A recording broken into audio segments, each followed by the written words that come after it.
हजारों की संख्या में मुसलमान हैं। क्या इस बिल पर सरकार कुछ सुनेगी? क्या कम से कम मंथन करने की बात करेगी? आप कैसे देखते हैं? अब देखिए, ये हमारा एक जमहूरी हक है, ये हमारा कॉन्स्टिट्यूशनल राइट है बिल्कुल कि हमें जो पसंद नहीं, हमें जो चीज़ मंजूर नहीं, हम उसके खिलाफ एहतजाज कर सकते हैं। सही। अब सरकार को मानना ना मानना उसके ऊपर में है, लेकिन ये बिल जो है हमारे मुखालिफ बिल है, मुस्लिम मुखालिफ बिल है, मुसलमानों से हक छीनना चाहती है। वक्फ जो है वो तमाम हमारा मजहबी प्रैक्टिस है। अल्लाह के नाम पर हमारे अहबाब व अजदाद ने ज़मीन जायदाद जो दिए वक़्फ़ के लिए, वो हमारी निगरानी में ही रहेगी। अब हुकूमत उसमें मुदाखलत करके इसको छीनना चाहती है। अब हमारा हम हक अदा कर रहे हैं, हम एहतजाज कर रहे हैं। अब हुकूमत सुने या ना सुने उसकी बात है।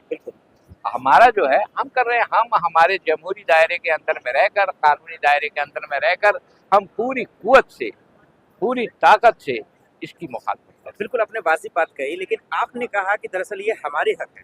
अब वो कह रहे हैं कि इस बिल से हम मुसलमानों के हक की बात कर रहे हैं, यकीन कैसे किया? अब देखिए, इसके डेफिनेशन को भी तो समझना पड़ेगा कि वक़्फ़ का मफ़हूम क्या है। हाँ। वक़्फ़ जो है ये लफ्ज़, ये अरबी का लफ्ज़ है। हाँ, और ये वक़्फ़ जो किया जाता है वो खालिस तौर पर नेक काम के लिए अल्लाह के नाम पर दिया जाता है। वो किस लिए दिया जाता है? वो तालीमी मामले में काम में आए, मसाजिद के काम में आए, मदारिस के काम में आए, खानकाहों के, कब्रिस्तानों के, ये तमाम चीज़ों के काम के लिए देते हैं। जो हमारे अहबाब व अजदाद ने दिया वो हमारे निगरानी में रहेगा, लेकिन है तो ये अल्लाह की प्रॉपर्टी। अब इसमें हुकूमत की जो मुदाखलत है, इसको कैसे मंजूर करें हम, इसको कैसे लें? बिल्कुल सही। ये अल्लाह की ज़मीन पे जो सरकार दखल अंदाज़ी की, इसकी मंशा क्या हो सकती है? कैसे परखें? अब देखिए, इतना संगीन तरीन, इतना बदतरीन दौर हमने तो अपने बिल्कुल, इस बिल्कुल। उम्र में नहीं देखा, बिल्कुल, और हमारे बाप दादा भी कहते हैं उन्होंने भी नहीं देखा। सही बात। ये इतना बदतरीन दौर है, मुसलमानों का हर एक चीज जो है वो निशाने पर है। उनका कपड़ा, उनका खाना, उनका पीना, उनकी दाढ़ी, उनकी टोपी, उनके मसाजिद, उनके मदारिस, उनके काम, उनके काज, ठीक है। अब ऐसे में फिर ये जो है, ये जितने इख्तलाफी चीज हैं, ये जो आम मसला है रोजगार का, महंगाई का, रुपयों का कीमत डॉलर के मुकाबले में गिर रही है, और ये जितनी की जितनी करप्शन है, इसके बारे में कोई बात नहीं। मेन बात है, हुकूमत अपने नाकामी को ढांपने के लिए इन तमाम इख्तलाफी मसाइल को लेकर आती है और खामखाई का एक हवा खड़ा करती है, लोगों का ध्यान इधर को बटाती है, जो असली मुद्दे से लोग भटक के बस इसी में जूझते रहे। तो क्या ये कहना गलत तो नहीं है मौलाना साहब कि इस बिल से सरकार को ही फायदा है, लेकिन वो बोलना नहीं चाहती? सरकार को फायदा क्या, सरकार का एक मंसूबाबंद तरीके से एक हमला होता रहा है। ये सिर्फ अभी तो वक़्फ़ पर आई है, इससे पहले उसने एक लैंड अमेंडमेंट बिल लेके आई थी, वो नाकाम रहा। उसके बाद फिर किसान बिल लेके आ गई, तो 700 किसान अपना जान देकर उस बिल को नाकाम कर दिए। अब फिर ये वक़्फ़ पर हमला है, और ये बहुत बड़ा हमला है। तो पार्लियामेंट में तो बहस चल रही है, तो अभी सड़क पे आना जरूरी था? देखिए, पार्लियामेंट पर बहस कहाँ चल रही है, बहस नहीं चल रही। 2024 में वक्फ अमेंडमेंट बिल को पहले लाया गया था, संसद में पेश किया गया था, बहुत हंगामा मचा। हंगामा मचने के बाद में सरकार ने इसको जेपीसी को दे दिया, जॉइंट पार्लियामेंट्री कमेटी को। उसमें 21 जो मेंबर हैं वो लोकसभा के रहे, 10 मेंबर राज्यसभा, 31 मेंबर रहे। लेकिन इन्होंने जिस तरीके से इस बिल को कंप्लीट कर दिया और सौंप दिया, इसमें जेपीसी के चंद अरकानों के, जो हिज़्ब इख्तिलाफ के अरकान थे, उनके एक भी बात को नहीं सुनी गई, एक भी मशवरा नहीं दिया गया। एक तरफा सरकार अपने दादागिरी करके ये बिल को जो है हतमी शक्ल दे दिया, और दे देने के बाद में पेश कर दिया। ये तो पेश कर देंगे। अब इनका एक तो ऐसा ही जो जबरदस्ती और ज्यादती वाला मसला रहा है, और ये करते रहे हैं, और इसमें भी करेंगे। बिल्कुल। ये प्रोटेस्ट आज के लिए है या कंटिन्यू जारी रहेगा? अब देखो, ये हमारे बड़े तय करेंगे। इसमें हमारे तमाम मिली तंजीमों ने इसमें आवाज दिए थे, उन्हीं की आवाज पर हम मुलब्बैक करके आ गए।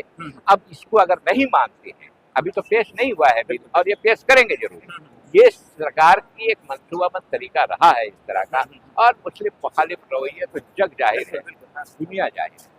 अब ये तो रही है, ये तो करेंगे। पाक महीना चल रहा है, तमाम लोग रोजे से हैं, फिर भी प्रोटेस्ट कर रहे हैं। क्या सरकार को सुन लेनी चाहिए बात, रख लेनी चाहिए, वापस ले लेना? हमें उम्मीद है कि सरकार सुनेगी। जो सही सरकारें होती हैं वो आवाम के बातों को सुनकर ही फैसला करते हैं। अगर इस सरकार में इस मुल्क के फलाह और बका के लिए थोड़ी भी जब वो होगी तो ये आवाम की बातों को सुनेगी। एक सवाल मैं लेना चाहता हूँ कि तमाम लोग भाई हैं, मोहतरमा भी आई हैं, खातून है, बहन है, लेकिन गोदी मीडिया एक नैरेटिव चलाना शुरू कर दिया बदनाम करे, उससे कैसे बचे? अब देखिए, ये हमारी बदकिस्मती है कि मीडिया जो है ये सबसे बड़ा जो हक की बात जिसको हम कहते हैं कि ये लोकतंत्र का चौथा स्तंभ है, अब वो तमाम चीज़ों को भूलकर सरकार का जो है ना वो तर्जुमान बन गया है ये मीडिया जो है। अब ये बहुत बड़ी बदकिस्मती वाली बात है। उम्मीद है कि अब मीडिया को भी ये आएगी, जिस तरह का मामला चल रहा है जिससे तो मुल्क के बर्बादी का मसला है। अब मीडिया ये जो शोर शराबा आप सुन रहे हैं, ये वजह भी यही है कि सवाल उल्टे पुल्टे लिए जा रहे हैं, हम लोगों को ही बदनाम, आपको बदनाम किया जा रहा है कि आप ही गलत है, बेकार प्रोटेस्ट करते हैं। नहीं नहीं, आज ये मीडिया का जो बात है, जिनको मालूम नहीं, जो जानते नहीं है, अब इसमें कुछ गोदी मीडिया के लोग भी हैं, वो अपने मतलब का बात लेकर हाईलाइट करना चाहते हैं, वो बदनाम करेंगे, तो इसलिए उनको बाइट देना नहीं जायज नहीं। आखिर में ये बता दीजिए, आपकी अपील क्या है जो सरकार सुने और उनको क्या करना चाहिए, आपकी अपील क्या? अब देखिए, इसमें जो 2-4 तरमीमी चीज इन्होंने जो लाए हैं, जो वक्फ कमिश्नर जितने हुआ करते थे सब मुसलमान हुआ करते थे, अब इनको हटा देके वो डिस्ट्रिक्ट मजिस्ट्रेट बुला के घुसा दिए। और उसके बाद में जो है ये जो हमारा सेंट्रल वक्फ कमेटी और स्टेट वक्फ बोर्ड, ये तमाम के वक्फ कमिश्नर हटकर डिस्ट्रिक्ट मजिस्ट्रेट जो हैं उनके निगरानी में चलेगी। बिल्कुल। और ये जो उनके गवर्निंग काउंसिल के मेंबर जो थे, उनमें से जो है वो भी मेजॉरिटी नॉन मुस्लिम रह सकते हैं। ये मुसलमानों का हक है, इस्लामी कानून के तहत चलने वाला जो है ये सारा मामला है वक्फ का। और इसमें ये जो चेंजेस हैं ये बहुत बदतरीन चेंजेस हैं, इससे बड़ा नुकसान होगा। हमारे मसाजिद छिन जाएंगे, हमारे दरगाहें छिन जाएंगी, और इस हुकूमत पर हमें जरा भर कर दिया। बहुत शुक्रिया।